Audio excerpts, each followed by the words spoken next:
نحمده ونصلي على رسوله الكريم اما بعد فاعوذ بالله من الشيطان الرجيم بسم الله الرحمن الرحيم رب اشرح لي صدري ويسر لي امري واحلل عقدة من لساني يفقهوا قولي۔ وہ لوگ جو اپنے مال فی سبیل اللہ خرچ کرتے ہیں پھر نہیں پیچھے لاتے جو انہوں نے خرچ کیا، کوئی احسان اور نہ کوئی ایذا، تو وہ احسان نہیں جتاتے، یعنی بوجھ نہیں ڈالتے، مصیبت نہیں بنتے۔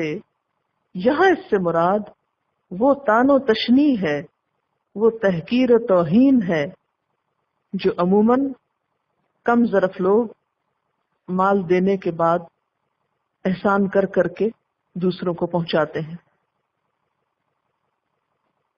تو جو لوگ اپنے مال اللہ کے راستے میں خرچ کرتے ہیں پھر وہ خرچ کرنے کے بعد نہ ہی دوسروں پہ بوجھ بنتے ہیں، نہ احسان جتاتے ہیں، نہ کوئی تکلیف پہنچاتے ہیں۔ کیسی تکلیف؟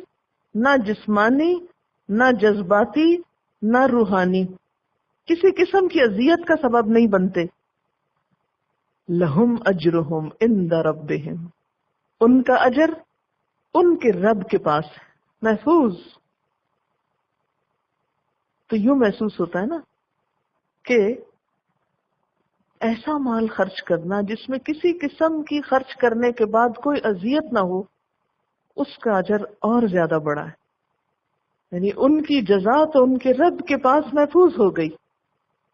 وَلَا خَوْفٌ عَلَيْهِمْ، مزید انعام کیا ہے ان کا؟ ان پر نہ کوئی خوف ہوگا۔ وَلَا هُمْ يَحْزَنُونَ، اور نہ وہ غمگین ہوں گے، انہیں کوئی غم نہ ستائے گا۔ اور یاد رکھیے، دنیا میں بھی جو لوگ صدقہ خیرات کرتے ہیں وہ عموماً غم، ڈپریشن، دکھ سے محفوظ رہتے ہیں۔ تجربہ کر کے دیکھیے، کبھی آپ کو پریشانی ہو تو ایک تو اس میں استغفار پڑھیں، یا حیو یا قیوم پڑھیں، اور دوسرے صدقہ کریں۔ صدقہ کرنے سے ایک دم آپ کو ریلیف ملے گا، ایک دم غم سے نجات ملے گی، ایک دم خوف سے آپ نکل آئیں گے، یوں لگے گا جیسے آپ کو کسی نے پروٹیکٹ کر لیا۔ عام طور پر ہم یہ سوچتے ہیں کہ صدقہ وہ ہوگا جو کوئی بہت بڑی بھاری سی چیز ہوگی اور پھر ہم وہ اللہ کی راہ میں دیں گے تو پھر ہمارا کوئی مشکل آسان ہوگی۔ نہیں، جو میسر ہے، چھوٹی سے چھوٹی چیز جو بھی ہاتھ میں ہے، بس دیر نہ کریں، اور اگر دے کر دوسرے کو اذیت دی اور تکلیف پہنچائی اور احسان جتایا، پریشان کیا، پھر سب کچھ ضائع ہو جائے گا، الٹا گناہ کمائے گا انسان۔ خرچ کرنے کے ثواب کی بجائے اور اس کے صدقہ جاریہ بننے کی بجائے کیا بن جائے گا؟ گناہ کبیرہ بن جائے گا۔ نبی صلی اللہ علیہ وسلم نے فرمایا، 3 قسم کے لوگوں سے اللہ تعالیٰ قیامت کے دن بات چیت نہ کرے گا، نہ ان کی طرف نظر رحمت سے دیکھے گا، نہ انہیں پاک کرے گا، بلکہ ان کے لیے دردناک عذاب ہے۔ نمبر 1، دے کر احسان جتانے والا، بار بار مینشن کرنا، کبھی ڈائریکٹلی، کبھی انڈائریکٹلی، کبھی سامنے، کبھی دوسروں کے پاس جا کے۔ کہ بعض اوقات ایسا بھی ہوتا ہے نا کہ کوئی آپ کو دے کر آپ کے سامنے کچھ نہیں کہتا لیکن دوسروں کو جا کے بتاتا ہے، میں نے اس کے ساتھ یہ کیا، اس کا یہ بھلا کیا، اس کو یہ دیا، پوری لسٹ گناتا ہے۔ تو جب لینے والے کو پتہ چلتا ہے تو اس کے لیے وہ چیز سخت غم اور تکلیف کا سبب بنتی، کیونکہ اس میں انسان اپنی بے عزتی اور رسوائی محسوس کرتا ہے۔ دوسرا، ٹخنوں سے نیچے تہبند لٹکانے والا، یعنی فخر و غرور کی وجہ سے اہل عرب کی عادت یہ تھی کہ جو تہبند وغیرہ باندھتے تھے وہ نیچے کی چادر اس کو پاؤں کے اور جوتوں کے نیچے تک لے جاتے اور خود آگے آگے چلتے، پیچھے پیچھے وہ لٹکاتے چلے جاتے۔ ایسا شخص بھی اللہ تعالیٰ کو ناپسند ہے۔ اور تیسرے، اپنے سودے کو جھوٹی قسم کھا کے بیچنے والا، ایسے لوگ قیامت کے دن اللہ تعالیٰ کی رحمت سے محروم ہوں گے۔ بھلی بات اور معاف کر دینا بہتر ہے اس صدقے سے پیچھے آتی ہے اس کے اذیت، تکلیف۔ اگر کوئی شخص مال خرچ کر کے اپنی زبان سنبھال نہیں سکتا، احسان جتانے سے باز نہیں رہ سکتا، تو پھر اس کو کیا کرنا چاہیے؟ پہلے اپنے اخلاق کی درستگی کی طرف توجہ کرنی چاہیے. ایسے میں وہ دوسرے کے ساتھ نرمی سے بات کرنا سیکھے، بھلی بات کرے، کسی کی بھلائی کی، کسی کو اچھا مشورہ دے، نرمی سے بات کرے. کیونکہ نبی صلی اللہ علیہ وسلم نے فرمایا الکلمۃ الطیبۃ صدقہ، طیب بات، پاکیزہ بات، اچھی بات، عمدہ بات کیا ہے؟ صدقہ ہے. نبی صلی اللہ علیہ وسلم نے یہ بھی فرمایا لا تحتقرن من المعروف شیئا ولو ان تلقى اخاك بوجه طلق، تم نیکی کی کسی بھی چیز کو حقیر نہ سمجھو، ہرگز چھوٹا نہ جانو، خواہ وہ تمہارا اپنے بھائی کے ساتھ مسکرا کر ملاقات کرنا ہی کیوں نہ ہو. کیونکہ یہ چیز بھی بہت ناپید ہو گئی ہے نا. ہم کسی سے ملتے ہیں تو تانے دے کر، اذیت دے کر. ایک مسلمان دوسرے مسلمان سے آخر کیوں ملتا ہے؟ خوشی کے لیے، خصوصاً جہاں آپ کی کوئی رشتہ داری نہ ہو، جہاں آپ کا کوئی ایسا تعلق نہ ہو. وہاں اگر آپ کسی سے ملنے کو جاتے ہیں تو سوائے اس کو خوش کرنے کے یا خود خوش ہونے کے یا خوشی لینے اور دینے کے اور تو کچھ نہیں بیچ میں ہوتا. نہ آپ کی کوئی تجارت ہے بیچ میں، نہ کوئی دنیا کے غرض ہے، نہ کوئی بزنس ہے، کچھ بھی نہیں. لیکن بہت سے لوگ ایسے مواقع کو بھی گنوا دیتے ہیں. تو کچھ بھی ہو، کوشش کیا کرنی چاہیے کہ اگر ہم کسی کے کام آ سکے ہیں تو خوشگواری سے کر دیں، اور اگر ہم نہیں آ سکے تو بھی خوشی سے معاف کر دیں. صدقہ کیا ہے؟ اچھی بات بھی صدقہ ہے. تو اچھی بات کو اچھے انداز میں کریں. تانا دیکھی کیوں کرتے ہیں؟ اچھی بات جتا کے کیوں کرتے ہیں کہ میں آپ کو اچھی بات بتا رہی ہوں؟ بھلے آپ بتائیں، آپ کو اپنا فائدہ ہے بتانے میں، ہم تو احسان کیوں جتاتے؟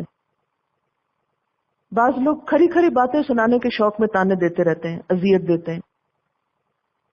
تو بھلی بات کرنا، ایک عمدہ بات کرنا جس سے دوسرے کا دل خوش ہو جائے. اور اگر وہ کام نہیں آ سکا، آپ کی نہیں سن سکا، تو اس کو معاف کر دینا، درگزر کر لینا بہتر ہے اس صدقے سے، یعنی اس نیکی سے جو آپ اس کے ساتھ کرنے والے ہیں، جس کے پیچھے اذیت دی جا رہی. وہ نیکی جس کے ساتھ اذیت ہو وہ نیکی نہیں ہے.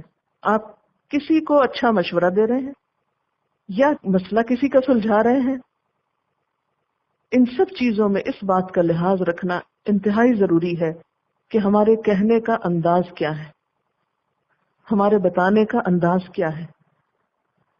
ہاں، آپ سونے میں تولی ہوئی بات کسی کو بتا رہے ہوں، لیکن اذیت دے دے کے بتا رہے ہوں، کوئی کب تک سہے گا؟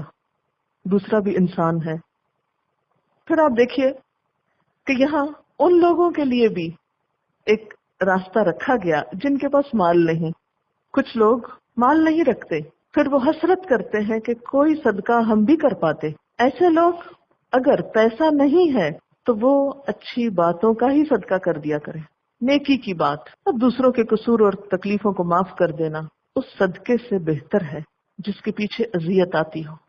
بعض اوقات ایسا بھی ہوتا ہے کہ جو سوالی ہوتا ہے، مثلاً آپ سے کوئی کچھ لینے آیا ہے، وہ آپ کو اریٹیٹ کرتے ہیں، آپ کے پاس اس وقت ہوتا نہیں، آپ شرمندہ ہوتے ہیں. بعض اوقات اتنا نہیں ہوتا کہ آپ دوسرے کو دے سکیں. تو ایسے میں اس سوالی کو جو پریشان کر رہا ہو اور آپ اس کو یہ کہنا چاہتے ہو معاف کر بابا، وضع کرتے ہیں معاف کر، تو اس معاف کرنے میں بھی نرمی ہونی چاہیے. یہ کہنے میں بھی کہ معاف کرو، اس میں روڈنس نہیں ہونی چاہیے. یعنی سوالی کا بے ڈھنگا سوال اور سوالی کا چمٹ چمٹ کے مانگنا اور پیچھے پڑ جانا، ان چیزوں کو بھی خوش دلی سے گوارا کر لینا چاہیے. بعض اوقات آپ نے دیکھا ہوگا کہ آپ کسی فقیر کو کچھ دیتے ہیں تو اس کے بعد وہ آپ کو 10 سنا کے جاتا ہے. بعض اوقات لیتا ہی نہیں، یہ اپنے پاس ہی رکھو، تو اس وقت پھر آپ اس کو جلی کٹی سناتے ہیں. ایسے میں کیا کرنا چاہیے؟ معاف کر دینا چاہیے. تو قول معروف اس وقت بھی جب آپ کسی کی کوئی مدد کر رہے ہو، کوئی خدمت کر رہے ہو، اور اس وقت بھی جب آپ کے پاس مال نہ ہو اور آپ صرف اچھی بات کے ساتھ صدقہ کرنا چاہتے ہو. ویسے تو صدقہ دینا ہر انسان کے لیے ضروری ہے. نبی صلی اللہ علیہ وسلم نے فرمایا ہر مسلمان کے لیے صدقہ دینا ضروری ہے.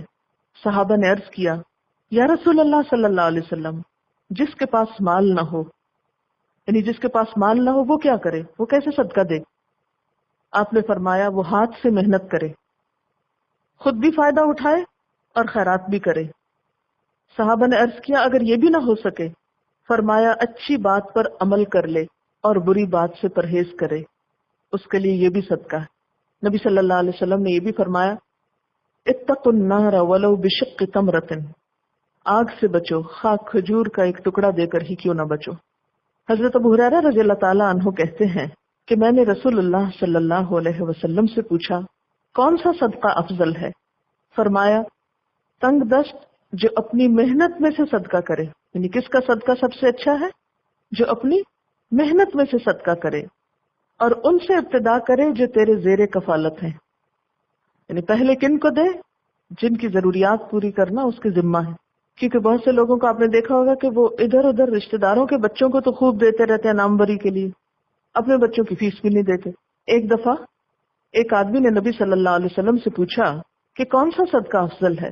آپ نے جواب دیا کہ تو صدقہ کرے تندرستی کی حالت میں، جبکہ تو حرص رکھتا ہو، یعنی ابھی اپنی ضروریات ہو اور فقر سے ڈرتا ہو اور دولت کی طمع رکھتا ہو، لہذا صدقہ کرنے میں جلدی کرو، ایسا نہ ہو کہ جان لبوں پر آ جائے اور تو کہنے لگے کہ یہ فلاں کو دے دو، اتنا فلاں کو دے دو، حالانکہ اس وقت مال اس کا نہیں بلکہ اس کے وارثوں کا ہو گیا۔ اب تو یہ ہے ہی دوسروں کا، اب تمہارے کہنے یا نہ کہنے سے کیا فرق پڑتا ہے۔ واللہ غنی حلیم، اور اللہ بے نیاز ہے، بردبار ہے۔ اللہ بے نیاز ہے یعنی اسے تمہارے مال کی ضرورت نہیں کہ تم احسان جتا جتا کے دو، بردبار ہے کہ دیکھو تمہیں کتنا کچھ دیتا ہے، پھر بھی تم اس کی ناراضگی کے سامان کرتے رہتے ہو، پھر بھی وہ دیتا رہتا ہے۔ یہاں سے ایک اور بات پتہ چلتی ہے، بسا اوقات انسان دینے میں اس کو دیتا ہے جو اسے دیتا ہے یا اس کی پسند کا شخص ہوتا ہے نا، اور ہم اس کو نہیں دیتے جو ہماری مرضی کا نہیں ہوتا۔ مثلا رشتہ داروں میں سے بھی ہم جب کچھ دینے لگتے ہیں تو کن رشتہ داروں کو اچھا دیں گے؟ جو ہم کو اچھے لگتے ہیں، اور جو ہم کو تنگ کرتے ہیں وہاں بدلہ لے لیں گے؟ نہیں، جب اچھا کرنے لگے تو ہر ایک سے اچھا کریں، ہر ایک کو اس کے مقام پہ رکھ کے اچھا کریں، اور اس وقت یہ سوچیں کہ ہم بھی اللہ تعالیٰ کی کتنی نافرمانیاں کرتے ہیں، پھر بھی وہ ہمیں دیتا رہتا ہے نا۔ کبھی ایسا ہوا کہ آپ نے نماز نہ پڑھی اور آپ کا کھانا بند ہو گیا ہو؟ نہیں، کیسے کیسے غلط کام کرتے ہیں پھر بھی اللہ ہم کو دیتا رہتا ہے۔ اسی طرح وہ لوگ جو ہم کو ناپسند بھی ہوں، وہ لوگ جو ہم کو کچھ نہ دیں، وہ لوگ جو ہمارے ساتھ کوئی خیر و بھلائی نہ کریں، ہم خوش دلی کے ساتھ ان کو دیتے رہیں۔